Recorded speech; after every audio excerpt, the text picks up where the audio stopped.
Buenos días, Dios los bendiga. Estaba tan bonito el ritmo en esta mañana del canto que apenas estábamos empezando y ya acabaron. Pero fue una bendición escuchar que somos libres, amén. Soy nueva criatura, lo declara la Escritura. Él me ha perdonado, con su sangre me ha lavado todos mis pecados. Libre soy del pecado. Bueno, yo estoy emocionado, ustedes como que no, un poquito. Bueno, vamos a compartir la palabra del Señor en esta mañana.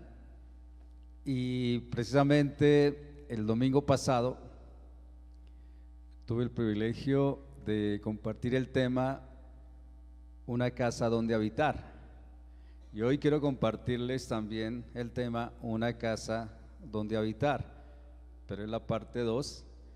Y haciendo un pequeño resumen de la predicación del domingo pasado, Una casa donde habitar.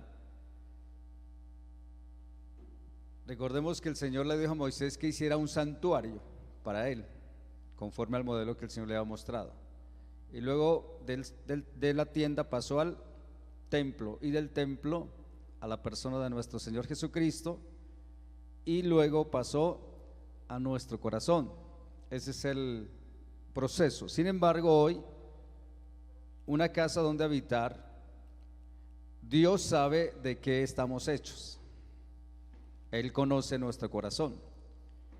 Hoy vamos a leer mucho la palabra del Señor, porque quiero que usted ojalá se empiece a acostumbrar a anotar, a escribir y a llevar algunos datos que son muy importantes en la palabra del Señor. Precisamente vamos a ir entonces hoy a Hebreos capítulo 4, versículo 9. Dijo el apóstol Pablo: por tanto queda un reposo para el pueblo de Dios. Hebreos 4, 9. Dios, el día que nos llamó, Él dijo: yo tengo un propósito para su vida, para nuestra vida. Y en Gálatas 1:15 dice: pero cuando a Dios le agradó que desde el vientre de mi madre me apartó y me llamó por su gracia. Eso dice Gálatas 1:15. Es decir, desde el comienzo de nuestros días ya Dios sabía qué iba a pasar en nosotros. En otras palabras, nosotros podemos pensar que si Dios ha buscado de nosotros un propósito, Él espera que también nosotros no nos dejemos llevar por las circunstancias de la vida, ni tampoco muchas veces nos dejarnos impresionar por lo que este mundo nos puede ofrecer. Él nos llamó y Él quiere que nosotros le podamos agradar a Él. Cuando hablamos de servirle y agradarle al Señor, debemos de pensar en un principio. El principio es: Dios es soberano y Él da órdenes, pero la balanza es ¿qué responde nuestro libre albedrío? ¿Qué quiero yo? ¿Qué quiero Dios? ¿Qué quiere Dios? Hay una mezcla entre Dios nos envía o nosotros vamos cuando queremos. Esa balanza, recuérdelo: libre albedrío, soberanía de Dios en nosotros. Cuando Dios le dijo a Moisés que hiciera aquella tienda, pasó que en el arca del pacto, hubo 3 cosas que se introdujeron dentro del arca. Y la primera cosa que se introdujo fue la vasija del maná. ¿Por qué el maná y qué significa el maná? El maná significa, ¿qué es esto? Eso significa el maná. Porque resulta que cuando el pueblo iba caminando por el desierto, empezaron a tener hambre. Y sin embargo el Señor dijo: yo les voy a mandar maná del cielo. Un día comenzó a caer como una especie de escarcha, como cuando la nieve cae, y la gente comenzó a mirar y decir, ¿qué es esto? Maná significa eso, ¿qué es esto? Entonces todos comenzaron a recoger, y ya les he compartido que ellos luego mojaban eso que parecía como una harina y luego hacían la famosa, no sé, digo yo, un calado o una arepa para comer luego el maná. Dentro del arca se metió la vasija del maná, y donde en Juan 6:15 dice la palabra del Señor, yo soy el pan vivo que descendió del cielo, si alguno come este pan vivirá para siempre, y el pan que yo también daré por la vida del mundo es mi carne, dijo nuestro Señor Jesucristo. Esa vasija se guardó como recuerdo para que todos recordaran y el pueblo recordara que dentro de esta vasija estaba el pan, y ese pan iba a permanecer allí, repito, como un símbolo para el pueblo de Israel, y era un maná escondido dentro del arca, era un pan reservado. En Apocalipsis 2:17 dice la palabra del Señor así: el que tiene oído, que oiga lo que el Espíritu dice a las iglesias. Al que venciere, daré a comer del maná escondido, y le daré una piedrecita blanca, y en la piedrecita escrito un nombre nuevo, el cual ninguno conoce, sino aquel que lo recibe. Por eso se habla del maná. Y luego también dentro del arca se introdujo la vara de Aarón. ¿Qué pasó con la vara de Aarón? ¿Por qué la vara de Aarón? Recuerde que la vara de Aarón dentro del arca fue porque hubo una controversia de autoridad. Siempre en la vida ha habido controversias de autoridad, y en este caso hubo tres personajes llamados Coré, Datán y Abirán, que criticaron a Moisés porque no les gustaba lo que él les hablaba o lo que les decía para direccionarlos. Entonces un día ellos se pararon y dijeron, bueno, los que están con Moisés vayan para allá, y los que están con nosotros vengan para acá. Y ese día hubo una revuelta espiritual, y dice la palabra del Señor que la tierra se abrió y se comió a Datán, a Abirán y a Coré, y a todos los que estaban con ellos se los comió la tierra. Y entonces al otro día, sin embargo, ya otra vez la gente estaba murmurando. Tan raro, ¿no? La gente siguió hablando que por qué se había hecho eso, que por culpa de Moisés, mire que habían matado a esas familias, es que ese Moisés es terrible. Sin embargo, Dios habló a Moisés y le dijo: Moisés, hazme un favor, habla con todas las tribus de Israel y díganle a cada tribu que traigan una vara delante de mí, pónganla ahí y van a dejarla esa noche ahí, y por la mañana, cuando esa vara, una de ellas va a florecer, en la noche algo va a pasar. Y entonces pasó que la vara de Aarón esa noche floreció, y como floreció, entonces sencillamente el Señor había escogido a esta tribu, la tribu de Leví, por medio de Aarón, para que ellos fueran los sacerdotes. Por eso fue la famosa vara de Aarón, y por eso se introdujo esa vara dentro del arca. La otra, el otro elemento que se introdujo fue las tablas de la ley. ¿Se acuerdan de las tablas de la ley? Cuando Moisés había subido al monte y 40 días y 40 noches, luego él bajó todo tranquilo con las 10 tablas.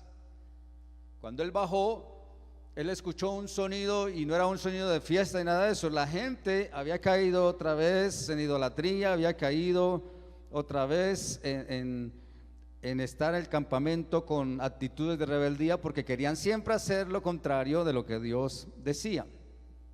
Entonces Moisés se llenó de ira, y ¿qué hizo? Rompió las tablas. Sin embargo, hay una cosa que tenemos que entender, que cuando Moisés quebró las tablas donde estaban los 10 mandamientos del Señor, entendamos algo: la ley de Dios ha sufrido un quebrantamiento, pero Él nunca tiene un plan B, sino que siempre lo que Él diseñó está establecido porque Él lo quiso hacer así. Por eso yo les dije que cuando comenzó la tienda, el templo, el Señor Jesucristo y luego nuestro corazón, fue porque el Señor dijo lo siguiente en Romanos capítulo 8, versículo 3 al 4. Mire lo que dice la palabra del Señor. Romanos 8, versículo 3 y 4 dice: porque lo que era imposible para la ley, por cuanto era débil por la carne, Dios, enviando a su Hijo en semejanza de carne de pecado y a causa del pecado, condenó al pecado en la carne, versículo 4, para que la justicia de la ley se cumpliese en nosotros, que no andamos conforme a la carne, sino conforme al Espíritu. Entendamos esto, amado y amada, es muy importante. El hecho de que el Antiguo Testamento esté aquí en la palabra del Señor no es que haya sido abolido. Algunos dicen, no, es que el Nuevo Testamento aquí para esto nos corresponde a nosotros. No, no es así. Entendamos que la gracia de Dios vino a través de la persona de nuestro Señor Jesús, y luego esta vino a nuestro corazón. Y cuando dice que no andamos conforme a la carne, sino conforme al Espíritu, se trata de que nosotros no hagamos nuestra voluntad, sino la voluntad que está escrita en la palabra del Señor. Si usted lo quiere mirar, por ejemplo, en Juan 7:18, dice la palabra, y exactamente el Señor Jesús lo dijo de esta manera. En Juan 7:18 dice: el que habla por su propia cuenta, su propia gloria busca, pero el que busca la gloria del que le envió, este es verdadero. ¿Y qué dice? Y no hay en él injusticia. Volvamos a leerlo. El que habla por su propia cuenta, su propia gloria busca. Entendamos una cosa muy importante: el Señor no vino a buscar su propia gloria, ni Él vino a establecer su propio principio, no, sino que Dios lo había enviado a Él, y por eso Él estaba obedeciendo a nuestro Dios el Padre. Y en 2 de Corintios, versículo 3:13, también dice la palabra así. 2 de Corintios 3:13. Comenzamos otra vez a recomendarnos, dice el apóstol. Bueno, me lo quitaron, pero está bien. 2 de Corintios 3:13. Y no somos como Moisés, que ponía un velo sobre su rostro para que los hijos de Israel no fijaran la vista en el fin de aquello que había de ser abolido. Permítame decirle algo. Cuando Moisés tenía esa relación con Dios, pasó algo dentro de su vida. Su rostro comenzó a resplandecer. Entonces, claro, toda la gente lo veía y llamaba la atención.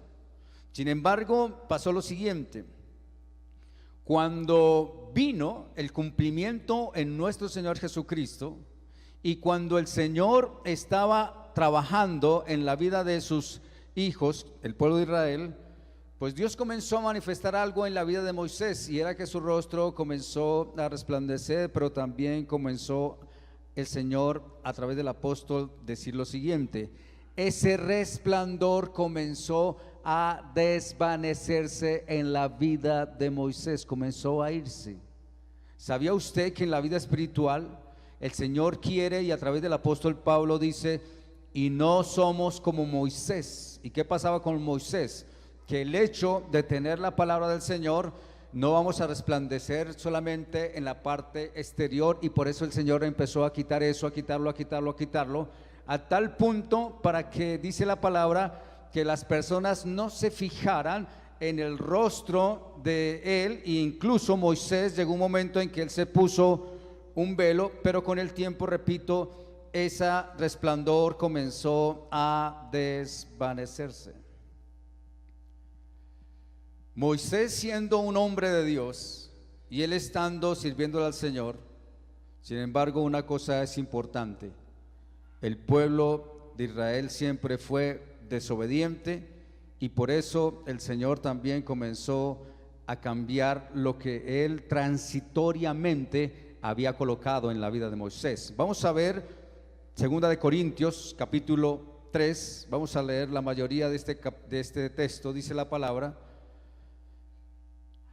Segunda de Corintios 3:1. ¿Comenzamos otra vez a recomendarnos a nosotros mismos? ¿O tenemos necesidad como algunos de cartas de recomendación para vosotros o de recomendación de vosotros?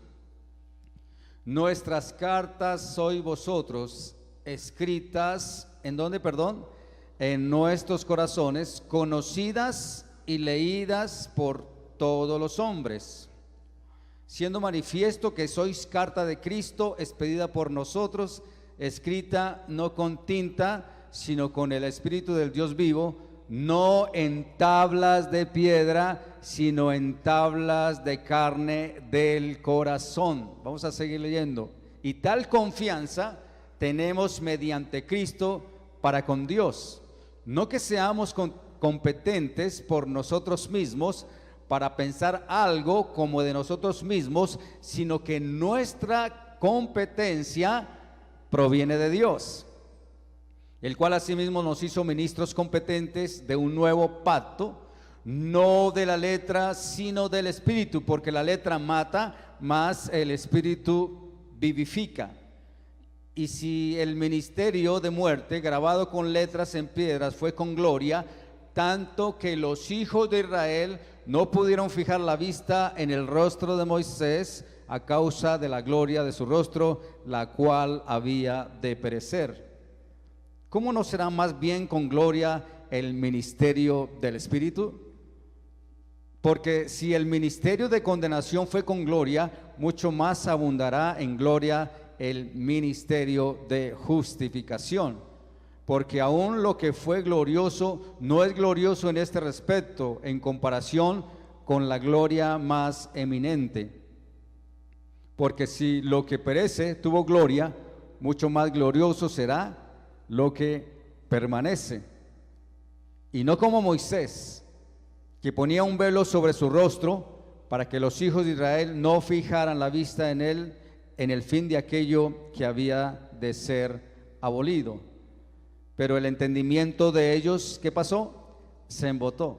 Porque hasta el día de hoy, cuando leen el antiguo pacto, les queda el mismo velo no descubierto, el cual por Cristo fue y es quitado. Versículo 15. Y aún hasta el día de hoy, cuando se lee a Moisés, el velo está puesto sobre el corazón de ellos. Pero cuando se conviertan al Señor, el velo se quitará. Porque el Señor es Espíritu, y donde está el Espíritu del Señor, allí hay libertad. Incluso el versículo 18, mire lo que dice la palabra del Señor. Por tanto, nosotros todos, mirando a cara descubierta como en un espejo la gloria del Señor, somos transformados. Quiero que no se le olvide esa palabra. Somos transformados de gloria en gloria. Esa palabra, transformados de gloria en gloria, es el principio fundamental en nuestra vida cristiana y donde debemos tener mucho cuidado, porque pasa que Dios, cuando vino a través de nuestro Señor Jesús, Él dice que ahora nosotros somos cartas abiertas, pero que nosotros necesitamos ser transformados. ¿Sabía usted que cuando hablamos de que Dios nos dice hoy a nosotros: yo no estoy tan interesado en colocarles a ustedes luz exterior? Imagínense a su hermano Adán resplandeciendo todo el tiempo por todo lado y mirando cómo destellea por todo eso. Va a ser complicado. Pero se trata de una luz interior, una luz que comienza dentro del corazón, a lo cual he llamado, la palabra transformación, hoy la he llamado un fenómeno espiritual llamado la metamorfosis. ¿Sabía usted que los científicos, y gracias a Dios por los científicos, porque ellos descubrieron en el gusano de seda 2 centros productores de hormonas en el gusano para que cambiara de forma? Se trató de su cerebro y de su tórax en el gusano. Hicieron ese experimento. No servía la metamorfosis si se hacía solamente con el solo cerebro, no se podía hacer, y mucho menos con el solo tórax o con otra pieza, no se podía hacer. la metamorfosis. En Romanos 1:20, mira lo que dice la palabra del Señor. Romanos 1:20 dice la palabra: porque las cosas, ayúdeme, invisibles de Él, su eterno poder y deidad, se hacen claramente visibles desde la creación del mundo, siendo entendidas por medio de las cosas hechas, de modo que no tienen excusa. La pregunta es lo siguiente: una cosa es lo que hoy abruma a la sociedad. ¿Sabe qué abruma a la sociedad hoy? La incredulidad y el pecado. La gente no cree. Le estoy diciendo que los científicos tomaron e hicieron una especie de experimento y lograron concluir que hubo dos cosas que encontraron en el gusano de seda para que ocurriera esa metamorfosis. ¿Sabía usted que el rey David proféticamente habló acerca de esta metamorfosis? Y es una metamorfosis espiritual. En Salmo 22:6, este texto, mire lo que dice la palabra del Señor. El rey David dijo esto: mas yo soy, ayúdeme, mas yo soy gusano y no hombre, oprobio de los hombres y despreciado del pueblo. ¿Quién dijo esto? El rey David. Pero ¿sabía usted que el Salmo 22 es un salmo profético? Si usted lee el Salmo 22 todo, está hablando de la persona de nuestro Señor Jesucristo. Imagínense lo siguiente: si es muy diferente un gusano a una serpiente. Una serpiente, por ejemplo, cuando uno va a tocarla o va a agarrarla, la serpiente va a atacarnos. Además que ella también da ciertos silbidos. Antes de atacar, ella avisa: no me toque, no me moleste, no se meta conmigo. Eso hacen las serpientes. Sin embargo, ¿qué hace un gusano? El Señor mismo dice: yo soy gusano. ¿Quién lo dijo? Nuestro Señor Jesucristo. Proféticamente habló el rey David: yo soy gusano. A veces nosotros malinterpretamos las cosas pensando que yo no soy ningún gusano. Pero pasa que en nuestra vida espiritual, cuando hemos alcanzado de Dios su misericordia, el Señor nos dice y me dice a mí: Adán, tú tienes que empezar, y una de las cosas, o el capullo dentro de tu vida espiritual, vas a ser un gusano. Entonces alguien dirá: no, yo no voy a ser un gusano. Todos y todas en el capullo de la vida espiritual vamos a ser un gusano. Ahora, ¿qué pasa con un gusano? Cuando yo no sé cuántos han visto un gusano en la guayaba, ¿no? ¿No se acuerdan? Los gusanitos, ¿qué hacen? Si usted los coge, ellos no van a... ellos no atacan, nada de eso. Ellos saben que se dejan. Si usted lo coge, usted lo puede hacer harina en menos de nada. O usted lo puede coger y lo pone ahí en el piso y lo puede pisar y se acabó. ¿Sabía usted que cuando Dios espera de nosotros que seamos gusanos? Si en verdad queremos un verdadero y una verdadera a imagen y semejanza del Señor, necesitamos ser verdaderamente quebrados por el Señor. Quebrantamiento.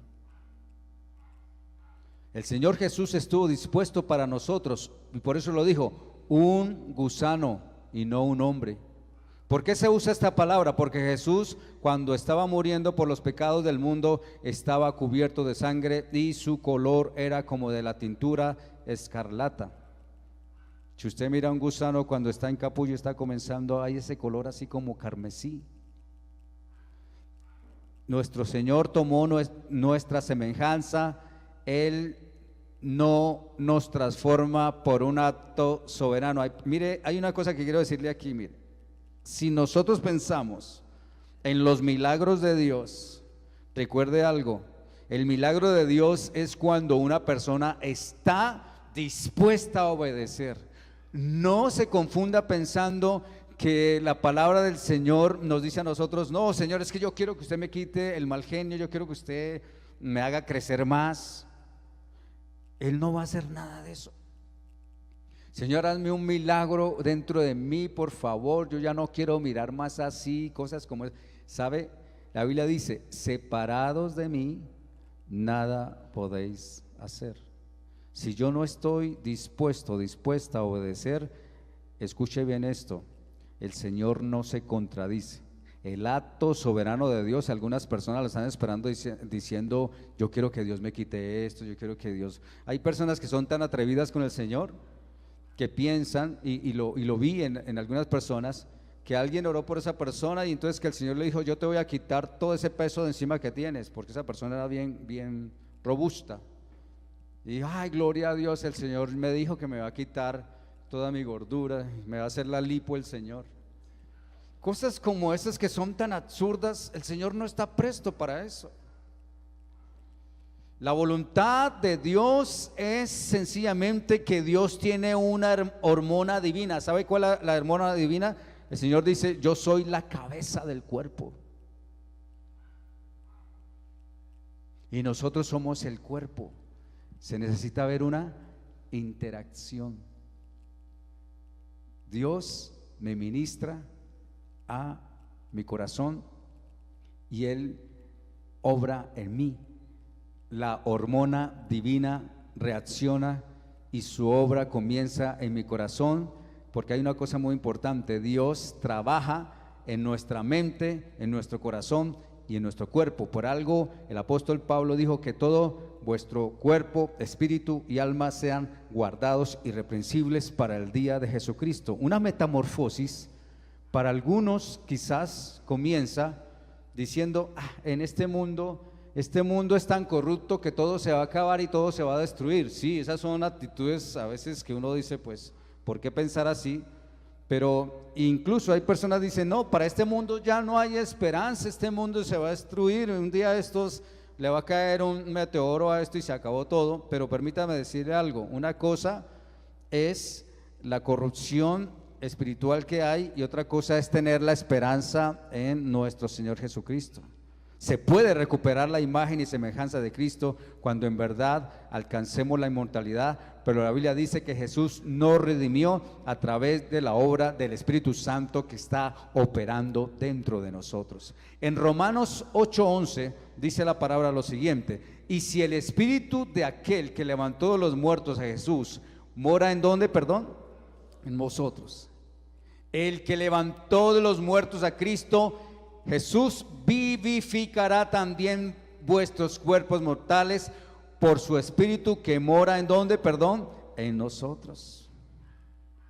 Un día vamos a ser libres de esta mortalidad en el corazón, en nuestra mente, en nuestro cuerpo.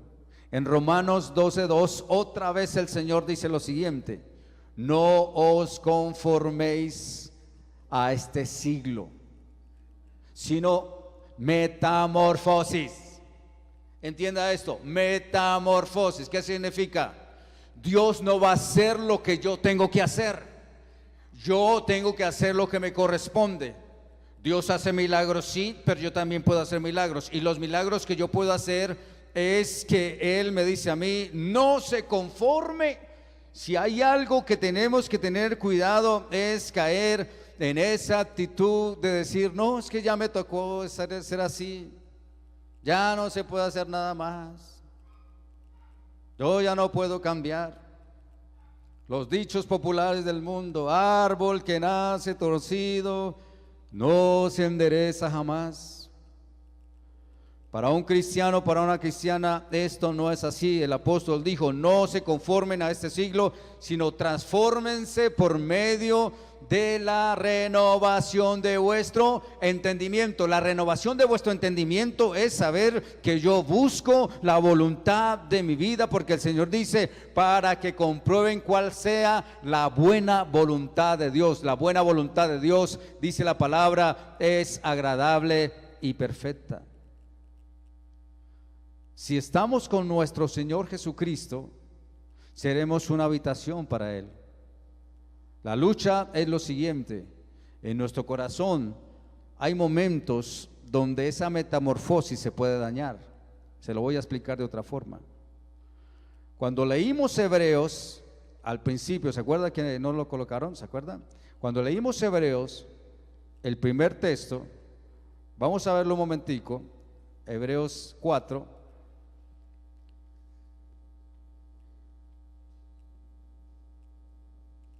versículo 9, Hebreos 4, 9.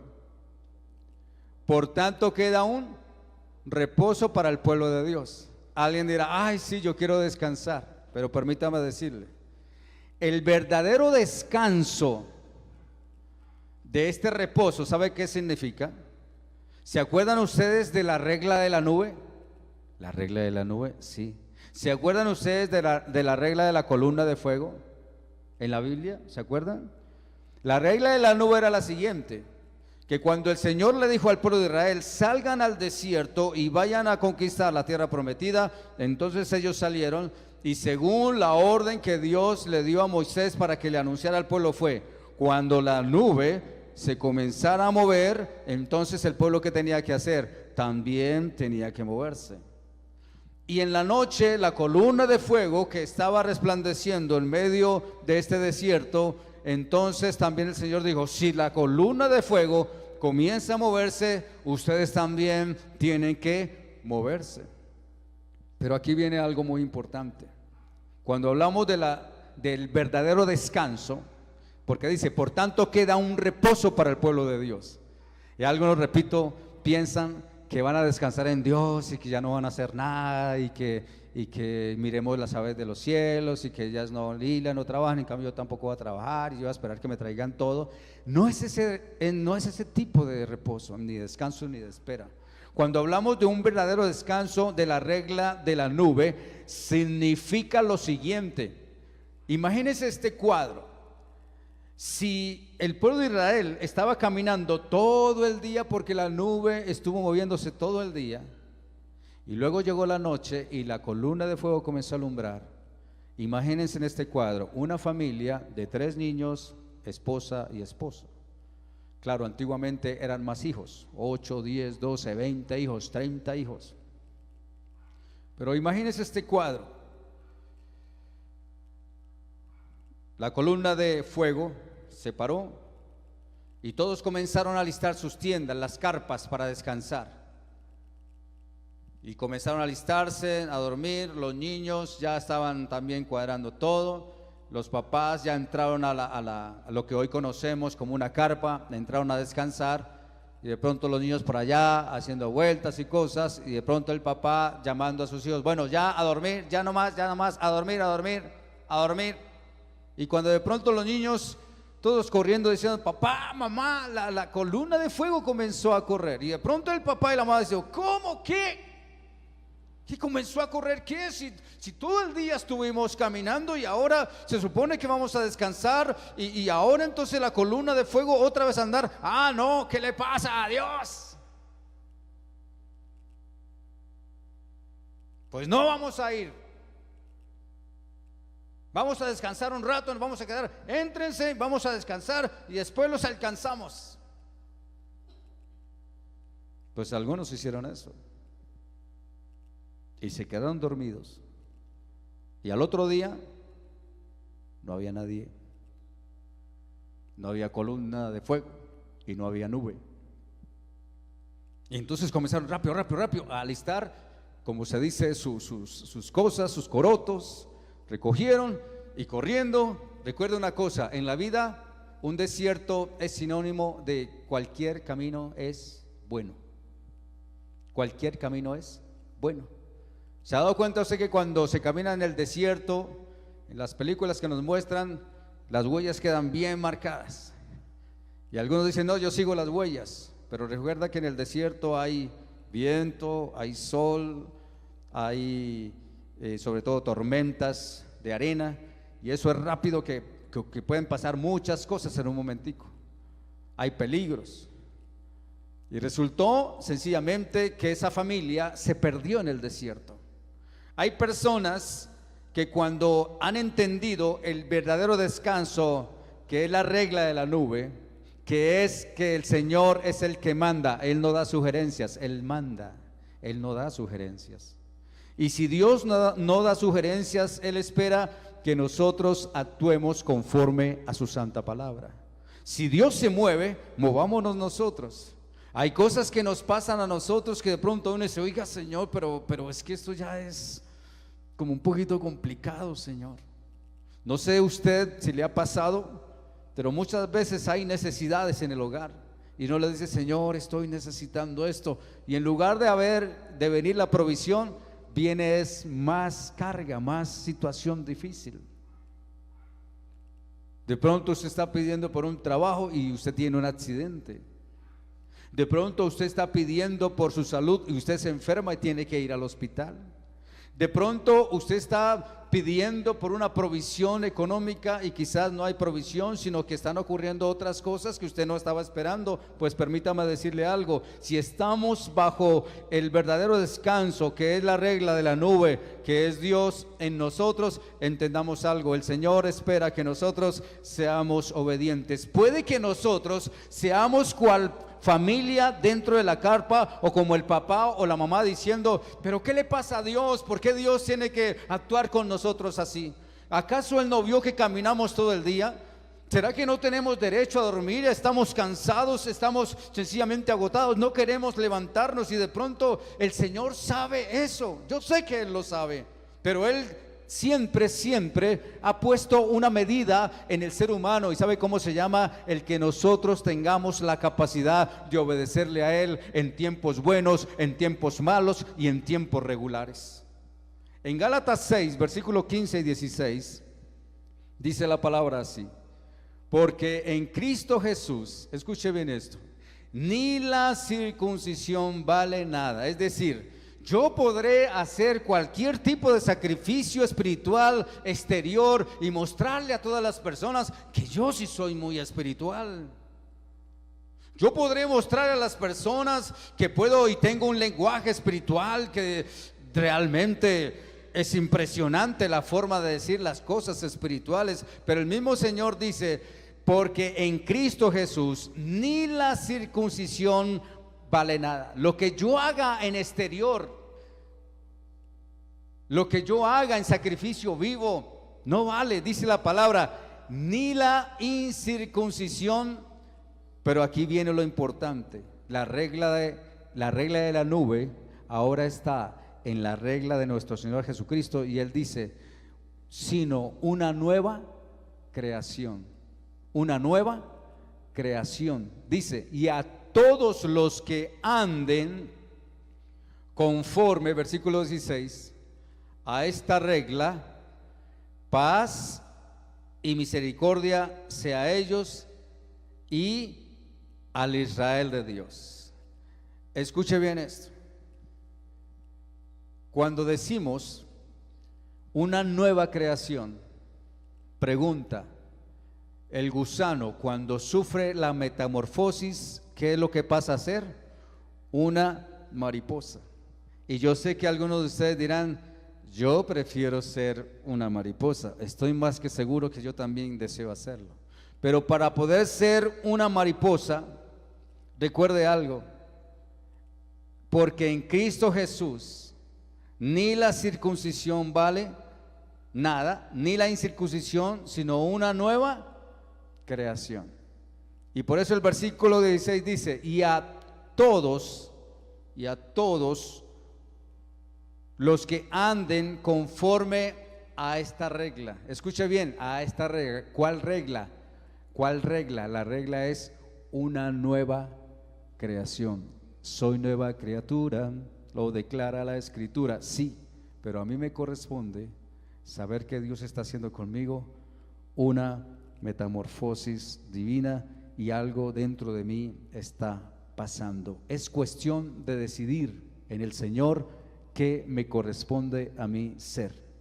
Si yo quiero ser una casa de Dios, si yo quiero que Dios habite en mi corazón, pues Él me dice a través de su palabra que Él está dentro de nosotros, y Él me dice a mí, tenga cuidado con sus pensamientos, tenga cuidado con la forma de decir las cosas, tenga cuidado de actuar, porque será la manera en que nosotros en verdad encontraremos el verdadero descanso. Muchas personas dicen: yo quiero cambios para mi vida, pero nunca hacen nada. Se quedan en el capullo espiritual. Con tristeza tengo que decir que hay personas que parecen como las personas que hacen promesas de fin de año. Este año sí voy a cambiar. Este año sí voy a dejar de tal cosa. Este año voy a renunciar a ciertos hábitos. Este año. Yo no sé qué pasa con los años, si en verdad lo que Dios dice, que si queremos comprobar la buena voluntad de Dios, ¿sabe cómo significa eso? Que yo tengo que saber que soy un gusano y que tengo que mirar que hay cosas dentro de mí que necesitan cambios, y a eso se les llaman capullos, y esos capullos yo tengo que luchar, y luchar significa que cuando la gloria de Dios me dice a mí: Adán, avance, o Adán, estése quieto, o Adán, por aquí, o Adán, por allá, entonces yo tengo que estar atento a escuchar la voz de Dios de lo que me quiere decir. Que hoy, en este día, en esta regla que estamos hablando, si en verdad queremos que Dios habite en nosotros, entendámoslo, por favor. Es cuestión de obedecer al Señor. Es cuestión de decirle: Señor, yo estoy leyendo tu palabra y tu palabra me enseña muchas cosas. Yo quiero que tú cambies mi vida, pero nos corresponde a nosotros decir: voy a cambiar, Señor. Voy a renunciar a la mentira, voy a renunciar a la deshonestidad, voy a renunciar a cosas que no corresponden, voy a renunciar al robo, ya no voy a robar más, voy a renunciar a la hipocresía, voy a renunciar al chisme, voy a renunciar a la murmuración. Tengo que hacerlo, porque de lo contrario voy a caer como cayó la familia en el desierto, porque la familia cayó en el desierto, se perdieron en el desierto porque sencillamente no quisieron andar conforme a la nube, conforme a la columna de fuego.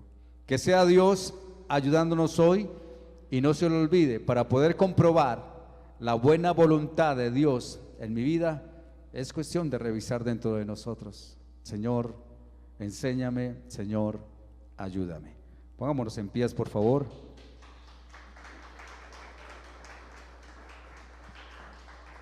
Que Dios bendiga su palabra. Antes de orar, queremos saludar de manera especial también a las personas que nos están viendo, o que quizás luego van a ver este video también, sobre todo las personas que están en Estados Unidos, en México, en Ecuador también. Les mandamos un saludo muy especial. A algunas personas que se han comunicado también de Canadá, queremos saludarlas, desearles de todo corazón que este día sea un día de verdad de reposo en el Señor, sabiendo que estamos en la mejor provisión y en la cobertura de nuestro Señor. A ustedes, los que estamos aquí, vamos a orar por la bendición de nuestro Dios a través de su palabra. Señor, te damos muchas gracias hoy por tu misericordia para con nosotros. Gracias por darnos tu palabra hoy, y una vez más somos tus hijos, tus hijas, y todos los días necesitamos, Señor, de tu aliento. Todos los días necesitamos, Señor, de tu dirección. Por favor, si nos hemos extraviado por el camino que no corresponde, te pedimos que seas tú trayéndonos otra vez a este caminar. No que tú no nos hayas alumbrado, sino que muchas veces tercamente nos hemos salido del camino, pero tú nos has dado también la capacidad de reconocer que solo tú eres Dios, y que podemos decir: queremos estar en paz contigo, Señor. En esta mañana te pedimos, Señor, que también en nuestra audiencia que esté recibiendo esta enseñanza, sea tu Santo Espíritu, Señor, ministrando a nuestra mente, a nuestro corazón, a nuestro cuerpo, dándonos, Señor, esa salud espiritual que tanto necesitamos. Si en nuestro corazón hay ciertos capullos que han estado allí quietos sin haber sido cambiados, te pedimos, Señor, que esa metamorfosis de tu Santo Espíritu sobre nosotros continúe ejerciéndose a través de esa bendición divina que solo tú nos puedes dar, Señor. Necesitamos recibir de ti, Señor, esa provisión del cielo, ese maná del cielo, Señor, ese alimento espiritual. Tú eres el pan de vida y por tanto nosotros hoy reconocemos que tenemos hambre de ti.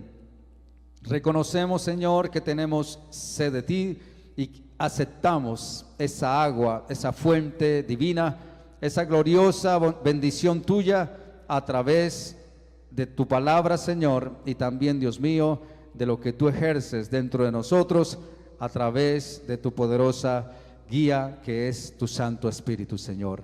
Te damos gracias en esta mañana y que tu bendición se quede con nosotros, la del Padre, del Hijo y del Espíritu Santo. Amén y amén. Para todos, Dios los bendiga. Podemos saludarnos y podemos ir en paz.